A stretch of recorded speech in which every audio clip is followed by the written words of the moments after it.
Beth Comstock, former vice chair at General Electric and author of the new book, Imagine It Forward. Great to have you here. Great, thanks for having me, Scott. So why write a book now? What's the main message you're trying to get across right now? Well, my main message is we got to fight for the future. And in companies, we need more people who are willing to do that. And what specifically does that mean? What should companies be doing right now? Well, I think I talk about there being an imagination gap in companies right now, which is we want to already know the answer, we want ever more data, we're afraid to take risks. In fact, there are whole departments now whose jobs are risk avoidance, which is impossible.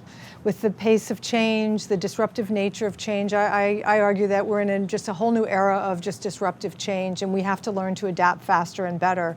And part of that is planning ahead, doing creative problem solving in your company, and having people whose job it is to try to start to plant seeds for the future. And we wait till it disrupts us before we focus on it. So it sounds like you're talking about a culture change that needs to happen in corporate America. It is. That's not going to be easy to achieve. It's not. And there are a lot of things stacked against that happening. I mean, it would be easy to say, well, we just live in a short-term world. It's up to the market, and investors only want quarterly returns. I mean, there is a part of business that needs to be measured that way, but I also think there are ways we can measure the pipeline of innovation. We can create visibility to things that are longer term. We don't get enough attention on that, and people are afraid to take risks on that because they want to know the answer. So on that front, let's talk a little bit about General Electric. Obviously, you worked there for many years, vice chair, chief marketing officer. They're in the midst of a major turnaround. What do you think went wrong at GE? Well, I think there just is a lot of change and transformation that happens in old companies. And I think what's maybe the issue, one, it's a great company. And I'd somehow like to take a minute and separate. There's a stock performance issue and there's a company. The company's really amazing. It makes great things. That being said, it got very big, very complex. And it was on, certainly my generation of leaders who were there, we were on a path to, and a lot of things changed. It's just hard to change a legacy company as fast as you need to keep up with the pace of change. And change was happening, change has happened.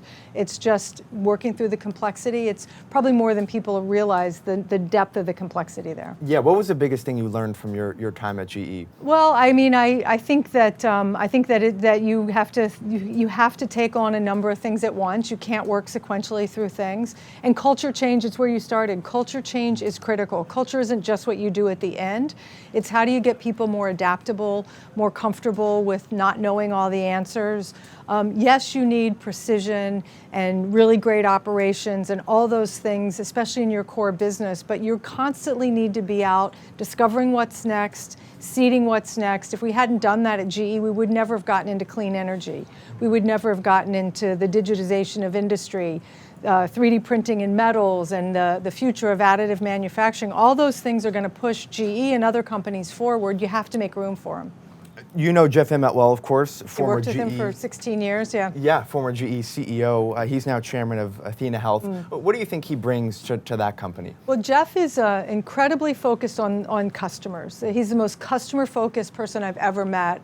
He just lives to make sure the business is focused to the customer and the market. And I think I go back to that Peter Drucker quote from like the 50s, without a customer, there is no business. And so my guess is, I'm not that familiar with Athena, but he will make sure they're focused on their customer. And I want to get back to the book because you write about how you received not one but two job offers from the late Steve Jobs, and you turned them both down. Talk to us about that rationale. Yeah, well, I shared it because not as kind of a humble brag by any means, but I shared it to just say those weren't the right jobs for me. And I give a little bit of context. You know from reading my book, it's a business book, but it's also very personal. It's about transformation, and so I felt it was important to share personal stories. And at the time, I was in a really tough assignment. It was my last assignment at NBC. It was being disrupted with digital technology. And I was frustrated there. So I had a lot of reason to want to leave. And along comes Steve Jobs and Apple, and I was working with them in my capacity, but it just wasn't the right job for me. It just wasn't the right, I didn't feel like it was the future for me.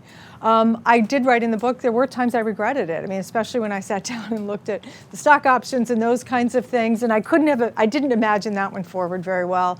But I think partly I put it in there because you have to know what you're trying to accomplish, what's your strategy. I wanted to be more of a content person at that time, less of a pure technology. They changed, I changed, but that was that situation. So with that, what would your advice be to young people in the workforce right now? Well, to young people, I think try a lot of different things. I think there's a lot of pressure to find the perfect job, to have the perfect title. In fact, that's what I show in my book. I try to show all of the times I took jobs. There was one job I took in particular. I went back to NBC News and people said, "You're crazy. Why would you take that?" Truth be told, I got a better title. I got no more money. But it was just a job I felt I had to be part of. It was very entrepreneurial. So you have to trust that instinct. That's that Steve Jobs situation. I had to trust my instinct of what's right for me, and only you know that. So you're not going to have a perfect job. And then also when you get to a job, you have to really fight and agitate it to make it the job you want. Yes, that you get hired to do a set of responsibilities, but I'm a big believer in crafting your job to add more of the things that you like and that help your company, and constantly push the limits of how you describe what you do and what your contributions are. So you have to be very entrepreneurial no matter what your job is. So what areas, what industries do you think will have the most growth in the coming, say, 5 years? I don't want to say 10 years because who knows then, yeah, but, who knows? but in the next 5 years. Well, most of the major industries, health is going to continue, energy. I'm really fascinated these days by agriculture. I think we need to feed ourselves on the planet. There is a lot of innovation and technology coming into agriculture, and I think that would surprise people to think that is a high growth, potentially high tech area. That would be one place I'd look. And if you're a data person or you're an innovation person, you might not think to look at agriculture. And agriculture, of course, one area in sort of the blast zone of the tariff debate going on between the U.S. and other countries.